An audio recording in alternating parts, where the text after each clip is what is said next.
O rei, Roberto Carlos. Eu amo essa música. Amo essa música. O cachorro te reconheceu a hora que chegou e largou as malas? Reconheceu e sorriu latindo. Olha só que delícia, assim, ó, é pertinho, não tem delay, não tem internet nordestina travando. Para de falar mal da não é internet nordestina, Eu peguei internet de abuso hotéis. do Nordeste por causa de ti. Não, é de hotéis. Dos hotéis não dá. A internet no hotel não é boa pro Instagram, pro WhatsApp. Agora, pra vídeo, não existe hotel que nem com cabo. Muda muito, Clayton, a internet da rede social para uma live e outros projetos maiores?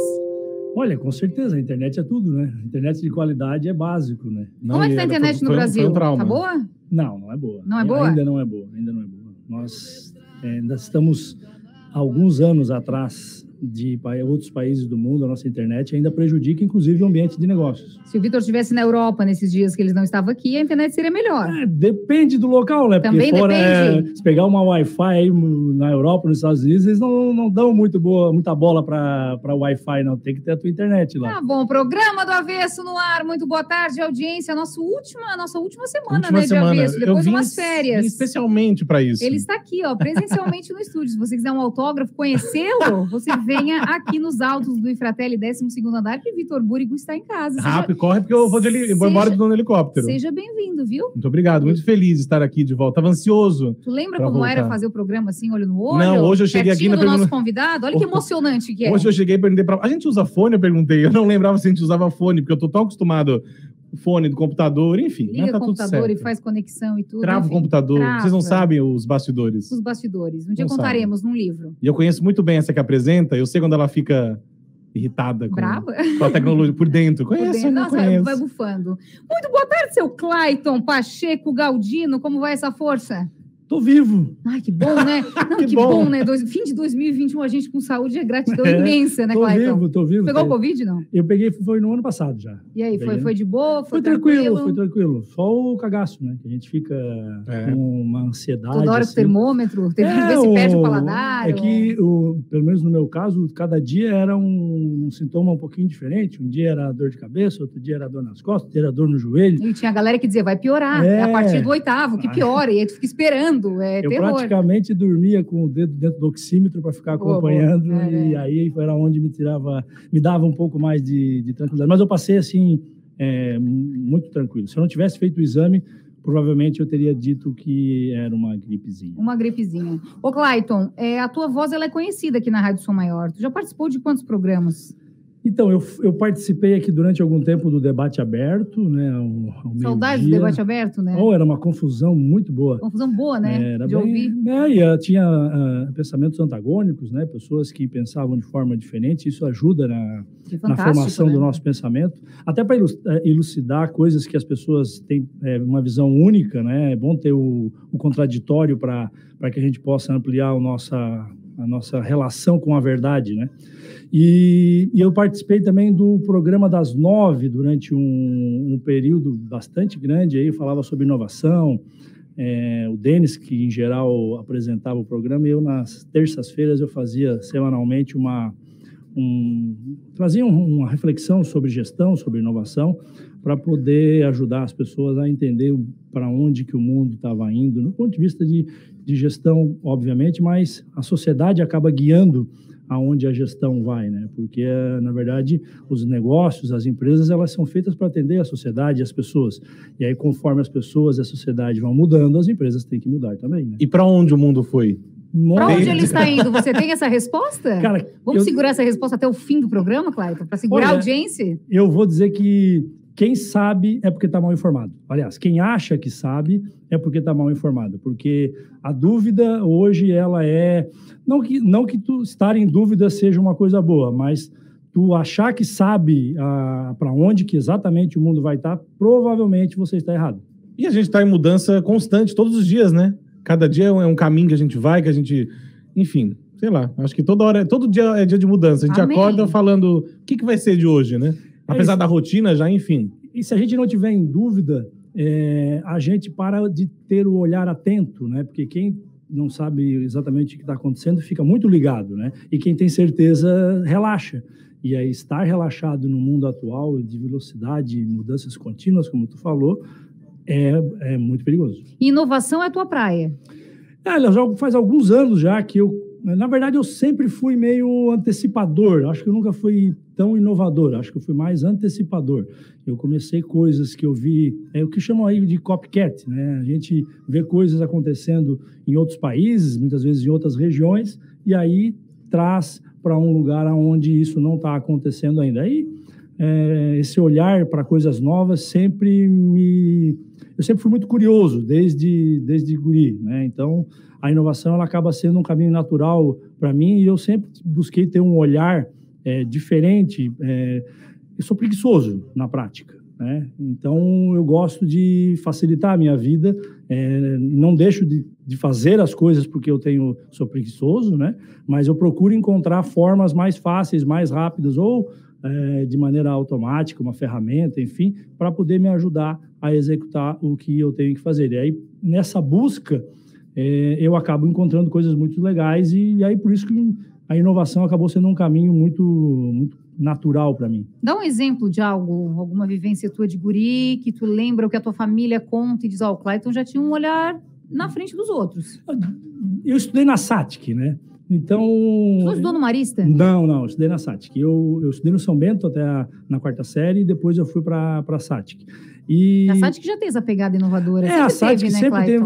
Mas que assim, a SATIC tem uma puxada muito forte na área técnica e tecnologia, já desde sempre. A prática mesmo, E a matemática, né? Então, assim, eu acho que de jovens e gurizão eu não me lembro de nada agora, mas eu lembro, quando eu trabalhava na falecida Deluca Revestimentos Cerâmicos, eu fazia a região Nordeste como área de venda. Eu era gerente geral de vendas da região Nordeste. E aí lá no Nordeste já tinha gás natural veicular. Só não tinha internet. Tem internet. O resto... É internet de hotel. Isso era lá no final dos anos 90, início do ano 2000. E lá já tinha gás natural veicular. Aí quando eu saí da Deluca, em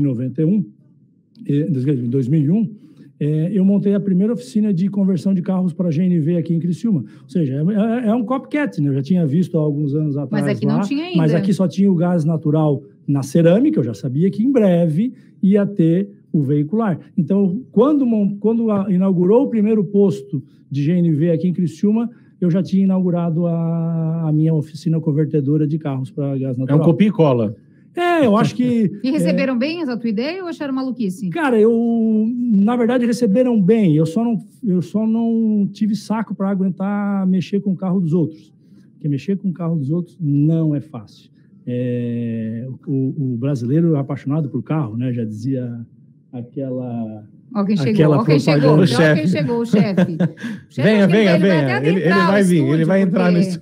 Ele queria saber se tu ainda estava na Rádio Sou Maior, se não estava, se era para ele continuar mantendo o contato. Eu quero saber se o meu contrato vai ser renovado, se vai ser demitido ao vivo. A Delorless, é verdade que você vai abrir uma filial no Nordeste? É verdade? Da Rádio Sou Maior? Eu vou amar, eu posso comandar tranquilamente. Nossa, Vitor, não sabia mais como é que era, não tinha mais ideia. Tu acha que esse bronzeado dele é trabalho, a Delorless? Trabalhando no Morro Sequinel, cortando mato ali. O programa que eu fiz semana passada, eu fiz andando no aeroporto.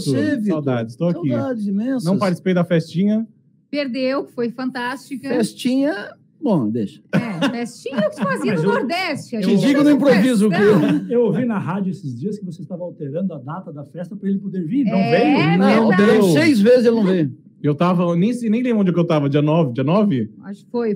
Fortaleza, talvez. Não, nós alteramos várias vezes para tentar trazer. Nossa estrela móvel E eu até brinquei que eu tava literalmente móvel, porque eu tava andando no aeroporto e fazendo programa. Isso é dedicação, entendeu? E no último dia, tu tava dentro do avião, tu falou, vocês querem que eu entre? Eu falei, não, dentro do avião, tava atrasado. Eu falei, o que eu faço? Eu tô dentro do avião. Daqui a pouco cai esse negócio do avião, aí culpa é nossa ainda. Eu falei, pelo amor de Deus, fica firme aí. Mas bronze por bronze, o teu também. O meu deu uma... Mas não foi negligência minha, tá? Foi só o bom, mas dei uma torradinha aqui, dei uma torradinha. Vitor, seja bem-vindo. Muito obrigado. Saudade. Acabei sendo deseducado com o Clayton aqui, que nem dei... Clayton, prazer tê-lo aqui. Boa tarde. Saudade do estúdio desse microfone ou não? Sim. Muitos bons momentos. Muita história. Aqui. Ainda bem que eu tô aqui, porque se eu não tô e ele tá com essa voz, é capaz de eu perder meu lugar, entendeu? Mas aqui, ó... Tá na corda bamba, ó. Eu tô garantido agora. Tá, Clayton, daí, mexer no carro dos outros não dá. Não deu. Aí eu comecei a fazer outras coisas. Na verdade, na época eu fui trabalhar na Texaco. Nossa, Texaco. Isso, fui executivo da Texaco. E aí na Texaco, aí mesmo que essa parte de inovação e gestão se aflorou ainda mais, porque eu trabalhava numa companhia americana, a gente tinha acesso a ferramentas de gestão que estavam há alguns anos à frente do mercado brasileiro, e aí foi onde eu fiz a minha segunda inovação. Na época, na Texaco, nós tínhamos um programa global de Mystery Shopping, que é o cliente oculto, né? E aí eu fiquei na Texaco mais alguns anos. Mas o que é o cliente oculto? O cliente oculto é aquele cliente contratado pela própria empresa. Que vai no lugar? Vai na empresa, vai na loja, né? Eu lembro desse projeto. Passa por uma experiência de atendimento e aí preenche um relatório para dizer, deu bom dia, sorriu, ofereceu isso ou aquilo. E a Texaco já tinha, desde o final da década de 90, um programa global de Mystery Shopping, né? Que era o cliente oculto.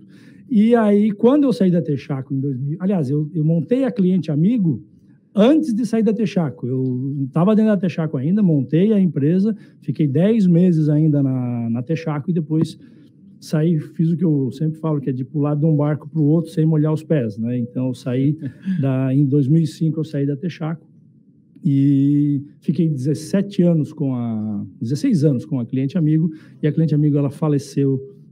Faleceu? Eu não soube na pandemia. Na pandemia ela faleceu. Eu jurava que não. Ela faleceu. Não, na verdade acabei abraçando outros projetos pessoalmente, e aí o mercado mudou muito, né? Eu acho que chega um momento que o empresário também tem que saber a hora de dizer deu, né? Fechar o ciclo, né? Fechar o ciclo. E surgiram muitos concorrentes, o preço médio do serviço caiu muito, e aí eu não estava mais afim de fazer esses concessões de preço de 20 pila, de 30 pila para fechar um negócio, e aí acabei aproveitando a pandemia, que aí nós ficamos 6 meses sem faturamento, nosso negócio era varejo, né?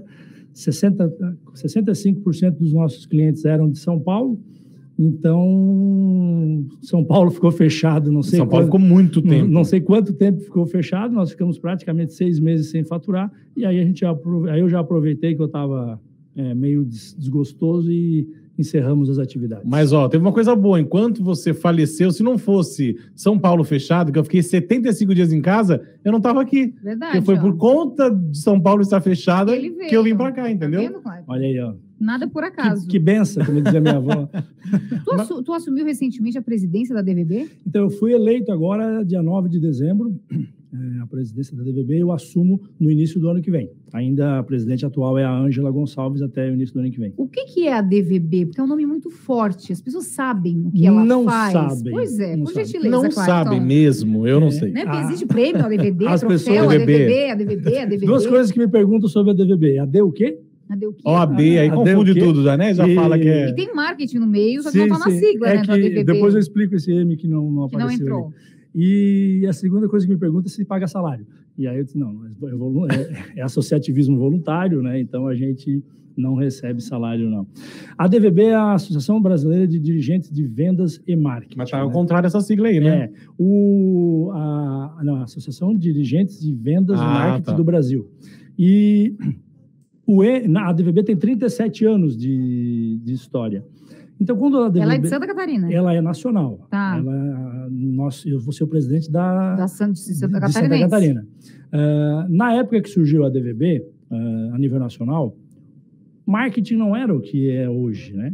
Era vendas, né? Marketing não existia como num todo, geral. Como um departamento ou como uma vertical, ou, enfim, como uma estratégia de negócio tão clara como é hoje. Mas ao longo do tempo sentiu-se a necessidade de trazer o marketing para dentro da DVB, mas como já era uma instituição formada, a marca já estava consolidada, preferiu-se não alterar a sigla. Aliás, que nem ia ficar bonita também. A DVBM? Não ia dar. A DMVB? A DMVB. A DMVB, mas aí fica uma administração. Mas aí ia ficar muito... Na verdade, eles optaram por não... Pronto. Vai virar um rap aí. Optaram por não mudar. E a DVB é uma entidade que busca promover o marketing e vendas. A gente entende que não existe negócio sem marketing e vendas em lugar nenhum do mundo, né? Então, o nosso propósito, nós somos uma entidade transversal, ou seja, nós não representamos um setor da economia, como a indústria ou o varejo, enfim. a gente entende que em qualquer organização, independente de qualquer que seja o porte dela, ela tem que ter sempre um olhar muito e cada vez mais detalhista para a área de marketing e vendas. Então, nosso propósito é promover ferramentas, promover reconhecimento para empresas que têm cases para mostrar, por exemplo, Top de Marketing é um evento de reconhecimento da DVB. O Empresa Cidadã, que inclusive a casa aqui, a Som Maior, ela já foi vencedora do Prêmio Empresa Cidadã com o case do Superação, em parceria com os supermercados e o Bairro da Juventude. E a DVB também tem o Prêmio Personalidade de Vendas, que elege todos os anos o empresário ou a empresária de Santa Catarina que mais se destacaram. Nem sempre é só no ano, né? Porque a trajetória de um empresário nunca ela é de um ano, ela é sempre de anos, né? E aí, todos os anos a gente faz essa eleição. Então, E não é aqueles prêmios pagos, né? Não, é eleição mesmo, é apontado, coisa quente. Inclusive aqui nesse ano, os indicados aqui da nossa região foram o seu Zefiro Giassi, o Frank Robold e o José Carlos Explícigo. Realmente não é pago, então, né? São pessoas que têm são muita pessoas história que têm, né? para contar. Não, inclusive... E vendem muito, né? Muito. Inclusive foram eleitos, votados pelos pares, né? Porque a DVB ela tem um colégio eleitoral para a personalidade de vendas que envolve todos os presidentes de associações empresariais de Santa Catarina, todo o conselho deliberativo da DVB, todos os associados da DVB e tem mais várias outras entidades aí que também votam. Então, mas eles são da região sul, no caso? Não, são de Santa Catarina. Eles são finalistas... Esses 3 foram finalistas da região sul. E aí o seu Zefiro foi escolhido pelo estado todo para ser o representante do sul na disputa estadual, com outros aí de outras regiões. Acabou o Adriano Palma, que é dono do Faial Hotel lá de Florianópolis, foi o vencedor esse ano, mas a votação ela é bem criteriosa e a gente tem um cuidado muito grande, porque não adianta, como tu falou, daqueles prêmios pagos, né? Não adianta tu dar... Eu falei que já me ofereceram para eu ganhar um prêmio. Oferece. Para eu pagar de personalidade, não, né? Aí não adianta tu fazer isso e não ter a credibilidade de quem ganhou, né? Porque vai estar levando o nome, né? E o prêmio da DVB, ele é desejado, né? Então a gente tem um cuidado muito grande com os critérios justamente para que ele continue sendo desejado, porque todos sabem que ele realmente tem critérios. E o que ganha? Ganha só o prêmio, o reconhecimento. Um troféu, um diploma. Aí ele tem direito a fazer um evento aonde ele quiser. Inclusive, o evento da DVB, a DVB faz toda a promoção e só cobra os convidados do premiado, né? Então, quem ele vai convidar. E geralmente dinheiro não falta pro grande vencedor, né? Geral, porque se vendeu bastante. Não, por exemplo, podia nos levar, inclusive. Aliás, como é que é? Faial, é isso? Faial. Estamos esperando. Vamos levar vocês lá. Uma estadia, né? Eu acho. Piscininha, um final de semana, né? Floripa, né? Tá, Cleiton, é tranquilo tu, como presidente, morar em Criciúma? Não precisa ser Floripa. Então, eu sou o primeiro fora de Criciúma, fora de Florianópolis, em 37 anos de história da entidade. E geralmente é mais lá, né? É que assim, a DVB também é uma entidade pequena, né? Então, pequena no sentido de estrutura, né? Ela tem um renome, uma reputação, um respeito muito grande pela sociedade empresarial catarinense, mas a estrutura é pequena. A pandemia, ela mudou as coisas, né? as relações de força com relação à necessidade de tu estar fisicamente sempre em algum lugar. Nosso amigo Búrigo aqui que... Prova viva. Eu ia falar, não vejo problema nenhum em ser presidente sendo em Criciúma. Isso. E então, outras presidências, eu já soube de grandes empresas, de outras indústrias também. Hoje em dia, com o home office, o home office permitiu... estar em São Paulo. Exato. Então, a pandemia mostrou, né, que a gente consegue fazer muita coisa à distância. A nossa presidente atual é de Florianópolis, mas durante o mandato dela, todas as nossas reuniões foram online. E também qualquer coisa, Floripa é do lado, né? Se tiver que resolver alguma coisa lá, também não é sair daqui para Fortaleza. Não, amanhã mesmo eu vou almoçar em Florianópolis. Amanhã não, quarta-feira eu vou almoçar em Florianópolis. Toda semana tem que ir lá. Agora vou começar a ter que, não ir toda semana, mas quase toda semana eu vou ter que estar lá. Até porque as pessoas querem conversar pessoalmente nessa pós-pandemia também, né? Então tá todo mundo querendo, né? Esses reencontros. Esse reencontro nosso presencial, Né? Vou até te dar um abraço. Ainda bem que o senhor hospeda no Faial. Vamos fazer o seguinte, vamos pro intervalo e a gente já volta. O Fred tá na escuta dizendo, Pete, manda um baita abraço pro Clayton, sou fã. Sangue bom, refinado, meu amigo de inglês. Really? Quem é esse aí? O Fred, a Ginfo. Ah, sim, com certeza. Of course. For sure. In English. I'm sorry. A gente vai pro intervalo e a gente volta. Interview. Não, entrevista. Né? A gente já volta. Programa do Avesso de volta, hoje presencialmente com ele. Toca aqui. Saudades. Voltei. Ele voltou, o Vitor Búrio. Quem está com a gente hoje? Clayton Pacheco Galdino. Bonito nome, assim, grande, assim. Bonito, né? CPG. Ô, Clayton, tu chegou a se formar na faculdade? Fez algo? Eu sou economista. Economista. Eu sou economista e eu tenho MBA em marketing. Quem se forma em economia automaticamente tem suas contas em dia ou não tem nada a ver uma coisa com a outra? Deveria, né, Clayton? Vocês têm mais conhecimento que nós, meros mortais. Pelo menos a gente sabe onde está perdendo dinheiro, né? Sabe que tá fazendo a coisa Dá errada, pra saber? sim. Dá pra saber. A gente é que se engana às vezes, né? Mas é bom dar uma mentirinha para de vez em quando, assim, mas só de vez em quando. Mas eu sou economista, me formei na Unisul em 1999. Na de Tubarão. Na de Tubarão, exatamente. Mas faz algum tempo. Seu primeiro emprego foi com economia? Então, eu já trabalhava, na verdade, antes de me formar. E como economista, na verdade, eu nunca trabalhei, assim, exercendo, porque a gente que é economista fica só na arquibancada, né? Porque a gente não trabalha no Banco Central, muitas vezes não intervém em conceitos econômicos, né? A gente só fica observando os movimentos, mas é importante, o curso de economia é muito importante porque ele te permite ler, por exemplo, uma notícia no 48 ou uma notícia no jornal de economia e entender os reflexos daquilo ali dentro do negócio aonde que você está trabalhando, né? Porque às vezes as pessoas leem, mas não conseguem entender o que vai acontecer no próximo mês, no próximo ano, em função daquela notícia ou daquela mudança de política econômica. Então, ser economista me permitiu poder olhar as notícias, olhar o que está acontecendo no mundo e entender os reflexos disso na minha cidade, no meu estado, no negócio em que eu estava envolvido, abertura de oportunidades, fechamento de ciclos. A economia é muito cíclica, né? Então a gente vê as coisas, por exemplo, nós vivemos aí alguns anos de uma baixa nos juros, né? Agora estamos vivendo uma alta nos juros. O que isso implica na economia, o quanto que o câmbio implica mais ou menos no negócio em que eu estou inserido, por exemplo, no negócio de clientes. Então, entender... Já imagina um cenário futuro, né? Tem essa facilidade, né? Já facilita bastante. E quando eu fiz o MBA em marketing, assim, o economista ele tem muito pé no chão e o marqueteiro a cabeça nas nuvens, né? Então, eu consegui juntar o melhor dos dois mundos. Mas eu sou economista, eu não sou marqueteiro.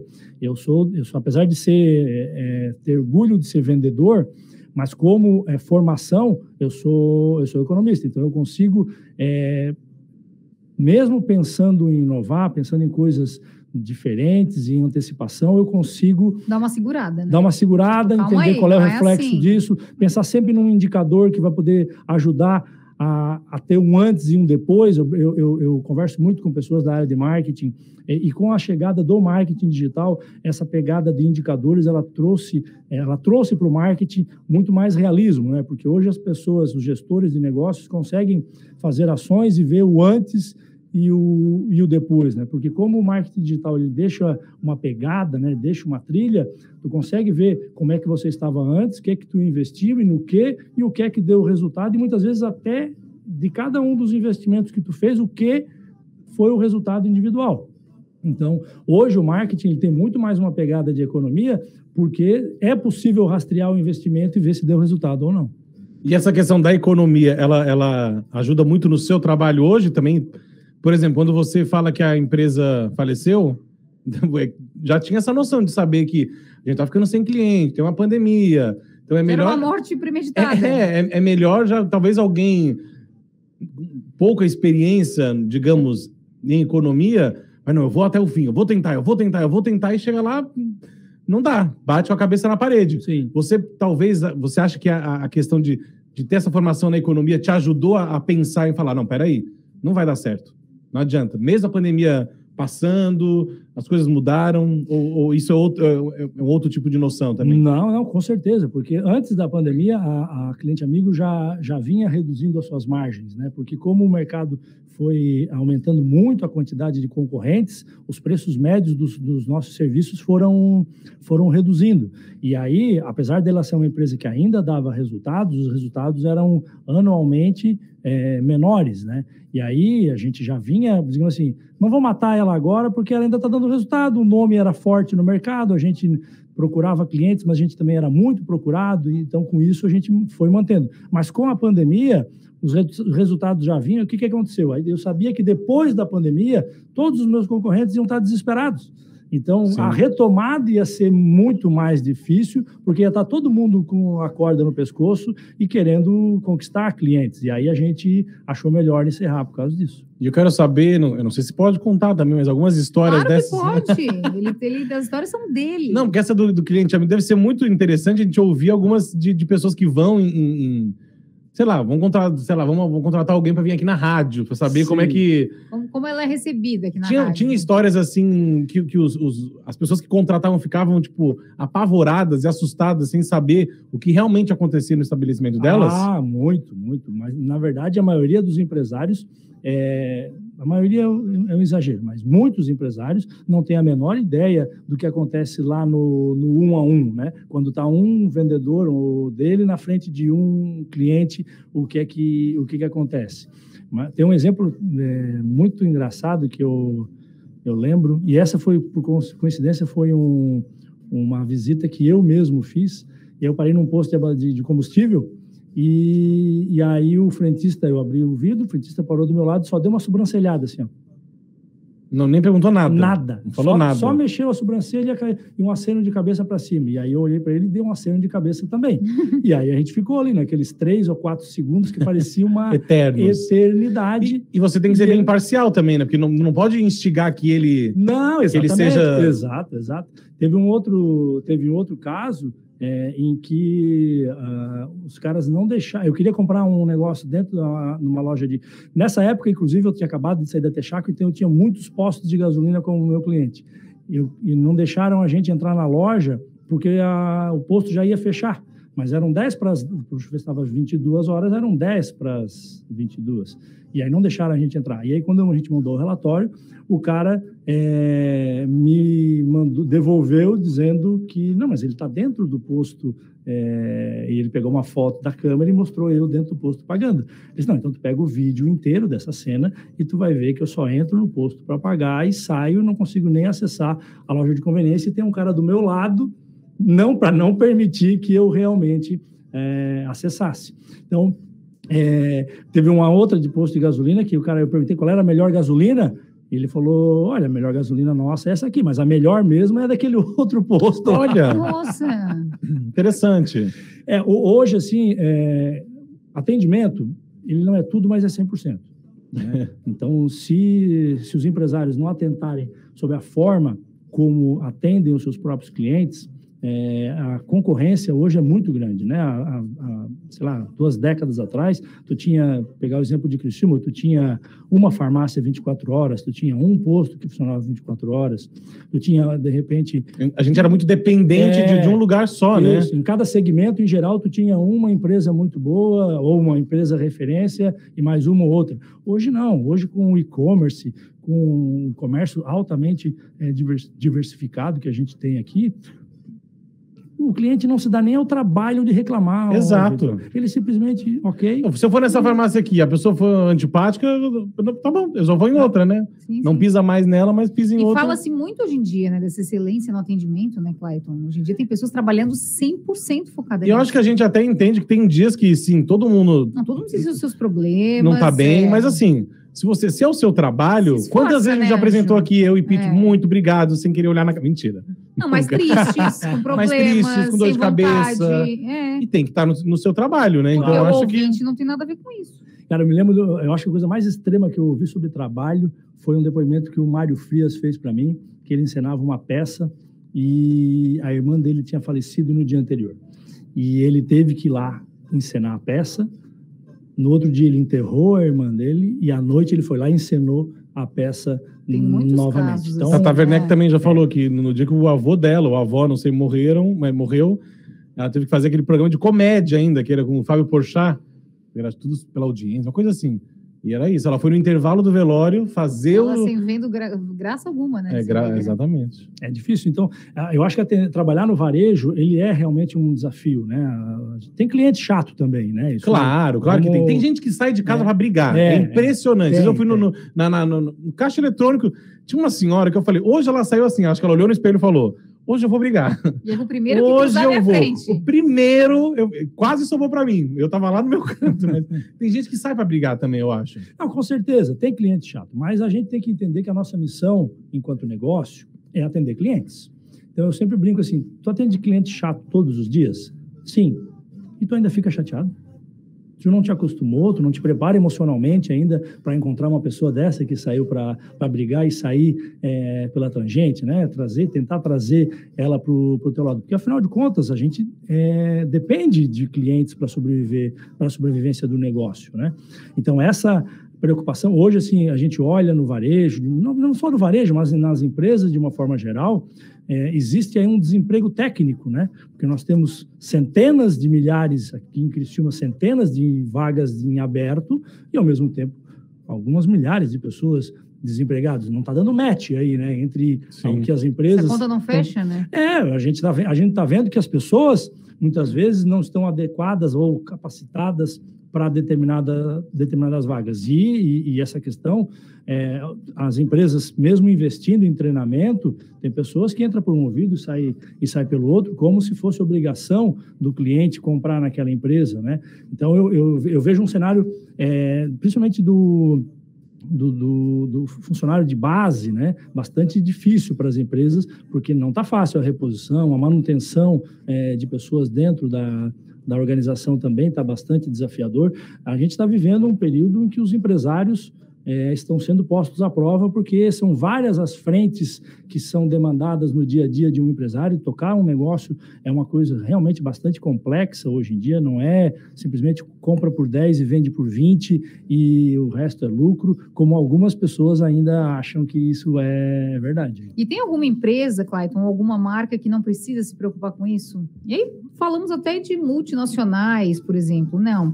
Pode falar mal da Coca-Cola, mas só tem a Coca-Cola. Qual que é a única, por exemplo? Existe alguma marca eu acho que diz, não, nossa, eles me atendem... Porque eu já ouvi isso, tá? Não gosto do atendimento, mas só tem lá. Sabe aquela coisa assim? Mas eu gosto daquilo lá e só funciona lá. Uma hora esse cenário que só tem lá vai mudar e com certeza vai haver uma debandada, né?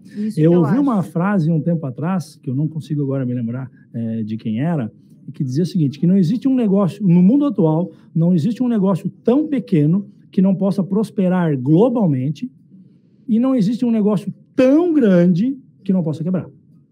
Então, claro que hoje as empresas de determinado CNPJ acabam tendo 5, 6 marcas debaixo daquele CNPJ. A gente vê consolidações de mercado, como, por exemplo, a Unilever, que tem ali debaixo 200 marcas. Então, óbvio que, de repente, ela pode ter uma crise numa marca, mas não vai quebrar a Unilever, né? Então, essa consolidação faz com que tu diminua a possibilidade de uma empresa quebrar em função de que uma marca teve problemas. Mas aquela marca provavelmente pode fechar. Eu vejo muito isso, sabe, como em festas, essas grandes festas, até de nível estadual, que vendiam camisetas e que as pessoas faziam filas para comprar, e festas que acabaram sumindo, porque vieram outras, enfim, não sei se não continuaram cuidando desse público deles. Sabe, o famoso subir para a cabeça, sabe, Clayton? Todo mundo é super disputado a nossa festa e agora ninguém mais... E que agora são... E do nada a festa cai, o pessoal não quer mais aquela festa, quer outra. Eu acho que a humildade, ela é uma demonstração de inteligência, né? Porque Nelson Rodrigues, ele já dizia que humildade é mas tão importante que se não for por caráter, tem que ser por malandragem. Porque à medida que a gente perde a humildade, a gente deixa de ser estratégico, a gente fica mais vulnerável às coisas que estão ao nosso redor. Porque uma pessoa que não tem humildade, ela acaba não sendo ajudada, porque ela já chegou lá. Então, para quem chegou lá, não precisa mais de ajuda. Então, eu vejo que esse detalhe que tu falou das festas, é um exemplo, né? Mas muitas empresas desapareceram porque acharam que eram imbatíveis. Mas esse eu acho que é o ponto, né? Ah, cheguei lá. Tá bom, então vou ficar aqui. Não. Tá vindo, o novo tá vindo. E o novo vai passar por cima e vai ficar melhor, entendeu? Eu trabalhei muito tempo com pesquisa, né, Vitor? E eu via empresas, aqui em Criciúma mesmo, eu vi restaurantes que a pessoa gastou 2 milhões de reais para montar o restaurante, mas não foi capaz de gastar 5 mil para treinar os garçons. Exatamente. Entendeu? Gastou 2 milhões de reais para fazer o restaurante, mas não foi capaz de fazer uma pesquisa de 50 mil reais anterior para entender se tinha demanda para aquele negócio que ele estava montando.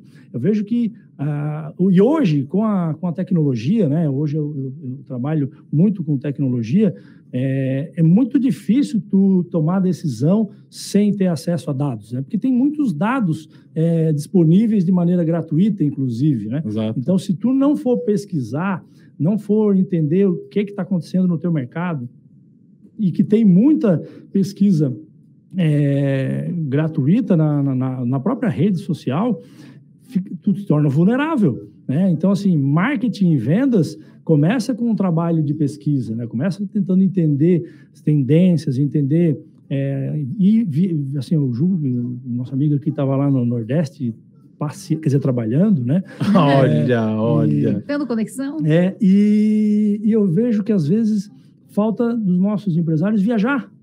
Muito. Conhecer outras cidades, conhecer outros cases, conhecer novas realidades, visitar empresas em outros locais, às vezes... Para entender o público daquele local. Por que lá vende mais isso do que aqui? O cara viajado... tão simples. Passa uma semana em Fortaleza para perceber. Em João Pessoa, em qualquer lugar. Outro aqui, tanto Floripa, sei lá, basta ir para outros lugares muito perto também, né? E assim, eu tenho um amigo que é dono do grupo de franchising aqui de Laguna, o Flávio e o Paulo. Eles foram para o Chile passear com a família. Lá encontraram um modelo de negócio, foram comer num lugar, encontraram um modelo de negócio interessante, copycat, trouxeram para o Brasil. Em 1 ano e pouco de atuação, abriram 120 franquias, que eles são um grupo de franchising. Então, a viagem, ela abre a mente das pessoas, né? Porque à medida que tu vai ver novos ares, vai ver novos comportamentos, no trânsito, na rua. Eu fui para a Califórnia, no Vale do Silício, e eu fiquei... Em 2016, eu vi um carro sem ninguém dirigindo, passando na minha frente, eu digo, meu Deus... Será que eu bebi demais, né, Clayton? O que está acontecendo? Meu Deus, o que é isso? Então, tu vê coisas que tu... Putz, quando é que isso aí vai chegar lá? Mas, assim, tudo bem que talvez não chegue exatamente aquilo que eu vi lá, aqui, no curto ou no médio prazo, mas é como um moonshot, né? Eu vejo uma coisa muito grande, muito diferente do que eu estou fazendo, talvez eu faça 20%, 10% daquilo lá, e já vai ser muito mais do que o meu concorrente, provavelmente. Porque o cliente, ele gosta de diferenciação. Ele gosta de se sentir... E ele paga especial. Por isso, né, Clayton? Engana-se quem acha que não, né? Ele paga, muitas vezes, não com um overprice, né? Com sobrepreço. Ele paga com lealdade. Que às vezes vale a pena, tu fala, não, eu vou pagar. Porque vale a pena eu gastar um pouquinho a mais, mas vai ter tendo um diferencial, plus, alguma coisa... Né? Tem um sorriso, às vezes, se ele fica mais velho, então, que fica mais experiente na vida, olha... Se o cliente voltar e tu não tiver que fazer propaganda para ele voltar...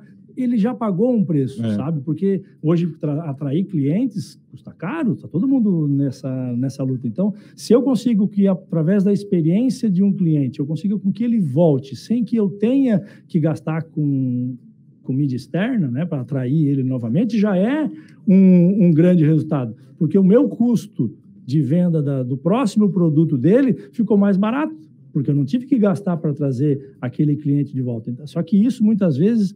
Na hora de fazer conta, por exemplo, tem um varejo, para quem tem varejo. Um principal indicador para mim hoje tu tem lá 10 mil clientes cadastrados. Quantos voltam todos os meses? Quantos voltam de 2 em 2 meses? Quantos voltam de 3 em 3 meses? Quanto mais tu tiver um número de clientes voltando todos os meses, mais barato é o teu negócio. À medida que tu tem que todos os meses cavar e ir atrás de clientes novos, mais caro é o teu negócio, mais complexo. Todo dia tu vai ter uma dificuldade, tu vai estar sempre sofrendo mais ainda com a concorrência. Então, Às vezes, eu percebo que a gente, empresário, muitas vezes não está olhando para o indicador certo dentro do seu próprio negócio, né? Faturamento, às vezes, só o faturamento não é o suficiente mais para a gente entender se o nosso negócio está indo bem ou não. Para o faturamento subir, anuncie no programa do Avesso, com essas duas gracinhas aqui, Pitch e Vitor Búrigo. Ó, Max Prestes na escuta, que papo show de bola. Parabéns, galera, o Clayton é fera. Vamos para o intervalo que o tempo voa e a gente volta só para nos despedir do nosso entrevistado de hoje, Clayton Pacheco Galdino, aqui na Rádio Som Maior.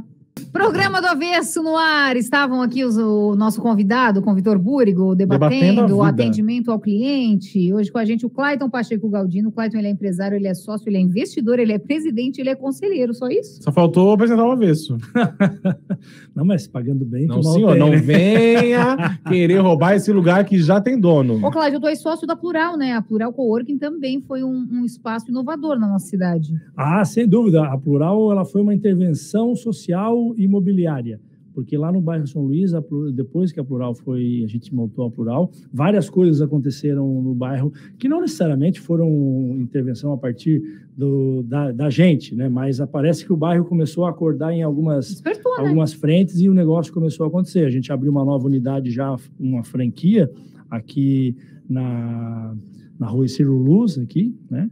No edifício Bastos, ali atrás do... na antiga Esparta ali, né? Isso, no prédio do exatamente. Bastos. Abrimos uma outra unidade. Tá legal ali? Cara, a gente inaugurou já com 80% de ocupação e já estamos completamente ocupados, né? A gente percebeu uma tendência, aquilo que eu falei no início, né? Percebeu alguma coisa... E nem tinha pandemia, né, Clayton? Quando vocês abriram, né? Não, nós abrimos compartilhar espaço. Nós vamos completar 5 anos agora em janeiro, né? Então, aquilo para Criciúma, na época... Eu falei algo sobre pesquisa alguns minutos atrás aqui, mas eu preciso só fazer uma ressalva, né? Cuidado também. A pesquisa não é para dizer o que tu tem que fazer, ela é para compor o teu cenário de decisão. Para te ajudar, né? Isso, porque se a gente tivesse feito uma pesquisa 5 anos atrás, quando a gente estava imaginando a Plural, perguntando para as pessoas se elas trabalhariam num espaço de cowork, provavelmente a gente não teria feito o negócio. Mas a gente tinha certeza, por já estar rodando bem em outras cidades parecidas, algumas maiores do que Criciúma, que ia rodar aqui também, porque ninguém é uma ilha. Tem uma coisa que as pessoas sempre dizem, porque lá em Criciúma é diferente. Cara, é diferente, mas não é uma ilha, não é uma coisa isolada. Os estratos sociais são parecidos. Claro que uma cidade de 200 mil habitantes em Santa Catarina, ela é diferente de uma cidade de 200 mil habitantes no interior do Nordeste. Obviamente que é muito diferente, mas não é antagônica as coisas de uma cidade para outra. Então, eu vejo que hoje eu invisto em educação corporativa, que é uma coisa que é necessária para os negócios, né? Eu invisto em robótica humanoide. Tu anda com os robozinhos, né? Sim, eu já ia perguntar dos robozinhos. Na companhia dessa galerinha. Então, eu sou investidor na Kiron Robotics e a gente tem um robô que chama Bel. Ele conversa, ele ouve, ele entende, ele pode estar conectado com as ferramentas. Ele está nos ouvindo? Ele deve estar lá. Como é o nome dele? Chama Bel. Bel. Beijinhos, Bel. Então, por exemplo, hoje a gente está desenvolvendo, na verdade, um estudo em parceria com a Universidade Federal de Tocantins, que inclusive tem um criciumense que cuida lá desse projeto, o George França, que eles estão desenvolvendo protocolos para o uso da robótica humanoide no tratamento de crianças autistas, porque a criança autista ela tem uma conexão com a tecnologia as crianças de uma forma geral já são, né? Mas a autista ela tem muita conexão com a tecnologia e através do robô, por exemplo, o pai pode estar no trabalho e vendo a criança em casa, ele pode mandar um comando pelo robô para conversar com a criança e passar alguma mensagem. Hoje tem, até umas 2 semanas atrás, a gente trouxe aqui em Criciúma o Leandro, da Cogniscience, que é uma startup que usa inteligência artificial, visão computacional ligada com inteligência artificial, para analisar o comportamento da face das crianças frente a determinadas imagens, para perceber se o autismo está em maior ou menor grau. Então, eu acho isso fantástico. Com o robô, ele pode ficar olhando para a criança e, à medida que ela vai sendo instigada, né, sendo impactada, estimulada, dá para perceber se ela está melhorando. Reflexo. Exatamente. Porque o ser humano não vai conseguir ter essa precisão que a inteligência artificial e a visão computacional tem. Então, essa é uma aplicação. A gente desenvolveu um outro robô para Maple Bear, que é uma rede de escolas canadense, que eles vão usar para levar o robô, assim como hoje o robô já está aqui dentro da... A município de Criciúma, eles não sabem exatamente como, mas tem um robô dando aula do lado de um professor. Na Maple Bear, o robô vai dar aula dentro da sala de aula junto com o professor. O robô vai dividir o conteúdo com o professor. Cara, assim, é incrível. As crianças olham para o robô. Meu filho, ele fica assim com os olhos fascinados pelo robô. Isso, se ele está prestando atenção, a chance dele aprender mais é maior. Com certeza. Então, o robô não é só para ser bonitinho, né? E eu sempre falo assim que as pessoas dizem, a robótica vai substituir o ser humano. Não. A robótica vai substituir os humanos que já não eram mais humanos. A robótica vai substituir os humanos que já tinham um comportamento robótico. Então, se ele já tinha um comportamento robótico, tu entrava numa loja e ele dizia, bom dia. Aí esse ser humano pode ser que seja... E eles vêm aplicando muito isso, eu acho que em vários estabelecimentos e vejo no aeroporto agora, tudo é na máquina, você que imprime a sua coisa da mala. Mas eu não sei colocar ainda. Então, assim, eu ainda tenho que ter a ajuda do... Porque é um jeito diferente do adesivo, troca aqui, puxa aqui, sai aqui. Então, sim. Mas é porque somos mal acostumados também, né? Mas aí eles estão fazendo de tudo para que você só despache a mala. Claro, vai ter que ter uma pessoa para resolver as burocracias, enfim, mas o McDonald's... Pode falar Michael, porque pode, né? Claro, viva o Big Mac. Saudades. Aliás, o McDonald's podia mandar pra gente aqui. McDonald's já foi patrocinador do Avesso, Volte. Sabia? Olha, quando inaugurou em Criciúma. Por exemplo, tem muito agora, lá em São Paulo, os da Paulista, a maioria é totem. Não tem mais. Tem até a pessoinha lá. Tem lá. A que faz, obviamente, ainda não é um robô que faz. Mas até tem para comprar. Mas se não... E um dia eu fui direto para ir, porque eu fui com os sobrinhos, era tanta coisa. Não, o senhor pode ir lá no totem. Então... Está cada vez mais distribuindo isso também, futuramente, né? As academias farão isso por nós, né, Max? Tomara! Nossos robozinhos irão treinar pela gente. Será Emagreçam por mim. Sobre o hambúrguer que tu falou, só para constar, já tem, tá? Tem uma empresa chamada... robô fazendo hambúrguer? Fazendo hambúrguer, chama Bionic Cook. É porque é a mesma medida ali, né? Você já pega. Padrão, o robô agora a gente pode comer e engordar pela gente também, não tem como. O robô também vai ficar com as calorias, com a parte boa, com a parte ruim. Clayton, satisfação tê-lo com a gente. Tu já veio aqui no Do Avesso, mas sempre com outra galera, falando dos seus projetos. Hoje tu falou um pouquinho da tua vida, né? Sim, primeira vez que eu venho sozinho, sempre um prazer estar aqui na É melhor ir rádio. Sozinho, né? Ou com uma galera. Olha, dependendo do frio tema... Da barriga... O frio da barriga ainda tem. Sempre tem que ser lá. Fernanda Montenegro sempre diz, quando perdeu o frio na barriga, troca. É verdade. Porque não vale mais. Então, o frio na barriga sempre tem, mas eu já estou bem adaptado, consigo até respirar e falar ao mesmo tempo. Coisa boa. Qual foi a música que tu escolheu para fechar, para abrir nossa semana no Do Avesso e fechar o programa dessa segunda, Clayton Pacheco? Eu escolhi My Way, do Frank Sinatra. Um clássico. Belíssima. Música, pessoa de bom gosto, né? É isso aí. Som na caixa de DJ Vini, um beijo, Avesso. Amanhã tu volta amanhã? Presencialmente. Vai pro norte, não. Essa semana eu tô aqui, galera. Tá em bom. breve, Senão eu já te dou Feliz Natal.